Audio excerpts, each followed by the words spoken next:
You got in your car this morning, turned a key, pressed a pedal, and moved 40 miles in a single muscle. 100,000 years ago, that same trip would have taken 2 full days of walking baretory that could kill you. No road, no path, no sign telling you what was ahead, just your feet and everything trying to stop them. For almost all of human history meant risking everything. And today you can fly across the planet in a day. Movement is so easy now, it is basically invisible. But for 300,000 years, every single journey a human being ever took happened at walking speed. Humans are the best long-distance walkers. A cheetah hits 70 miles an hour. You top out at maybe 15, but you can walk 20 miles in a day. You are built to never stop. In 1978, Mary Leakey found footprints preserved in volcanic ash from 3.6 million years ago.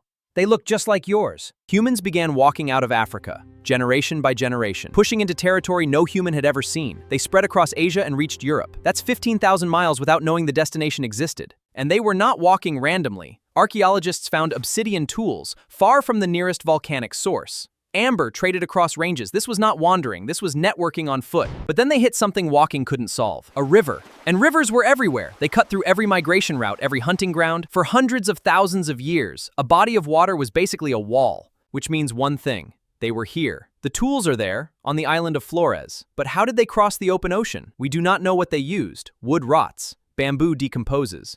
The first boats were probably nothing: a fallen log, a bundle of reeds tied together, not designed. Someone grabbed a floating log to cross a stream and did not drown. Around 65,000 years ago, humans crossed. That crossing meant sailing at least 60 miles of open ocean. You cannot see it. They left ground with no idea. And then they did something insane. They crossed the Pacific Ocean, using the stars and ocean swells. Voyages covered over 2,500 miles, with nothing in between. Walking conquered land. Boats conquered water. But there was still a problem nobody had solved. Carrying a 200-pound animal, for most of human history, the limit was weight. You could only move what your body could carry, and your body can handle maybe 40 to 60 pounds before it starts breaking you down. So humans did what humans always do when something is hard. They started cheating. First thing they tried: dragging. Dragging. They would throw it on a hide and drag it to camp. Archaeologists found wear marks on ancient hides. Then someone built the travois.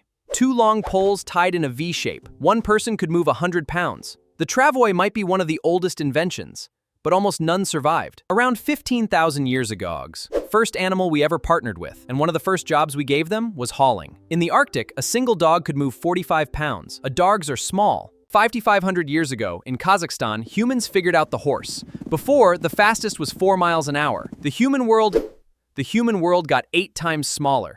Donkeys hauled goods through deserts. Camels made it across the Sahara. Reindeer dragged sleds through Arctic snow. Wherever humans showed up, they found whatever will fit and put it to work. Befriend it.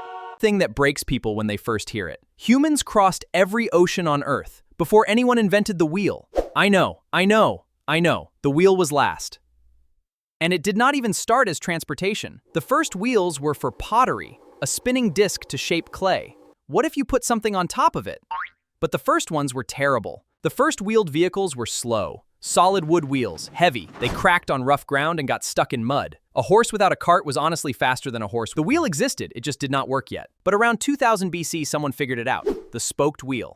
Lighter, stronger, way faster. And now you had chariots. Speed and cargo at the same time. Could carry more. Everything changed. These 3 things working together built every civilization. The wheel, the horse, and the road. For 300,000 years. For 300,000 years, every breakthrough built on the last. Every single breakthrough before it. And now you sit in a metal box on a paved road doing 70, and you call it a commute. A total commute. Your ancestors walked barefoot for 15,000 miles across continents to reach places they had never seen. And they did it because staying still meant dying. Solved the problem of distance so completely that we forgot it was ever a problem. Every set of trains on this planet exists. Someone hit a river and refused it and refused to tertian and decided to float. 3.6 million years ago, 2 individuals walked in Tanzania. Today, commercial flights take off every day. That's every invention. The obsidian tools hundreds of miles from the nearest volcanic source. The shells found far inland. These were relationships, they were trading. Humans built trade networks with their own hands. Here is the thing that drove all of it. Staying still equals surrounded.